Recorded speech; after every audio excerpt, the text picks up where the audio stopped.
All you're gonna need for this is Arealight's Phase 2 macro binoculars, a Phase 2 Lego helmet, and a 1/4 millimeter drill bit. The first step is pretty simple. All you wanna do is identify where the center of this white stud is. You're gonna notice that black print around there is very rarely actually in the center of the helmet.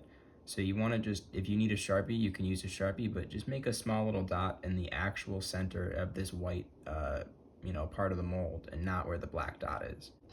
So we put in a basic little hole on each side of the helmet. This way it'll just help guide the Dremel, if you don't want to put that Dremel in by hand, what you can do is, like I said, put the little Sharpie there and then Dremel in after you marked it with a Sharpie dot. So the next step is probably kind of the trickiest, is you just want to line up the drill bit with the hole that you made, the pilot hole, and from there you just want to twist the Dremel in. I use my fingers to make sure it doesn't get out of the pilot hole. It usually doesn't, but once you get in more, it stays in. It's not too hard to get it to catch. You just got to get it to fit into the spot where, like it is now, where I can move this and it's still staying at this stable point. And then, you just twist it. And you can see as you twist, the little flecks of it come off.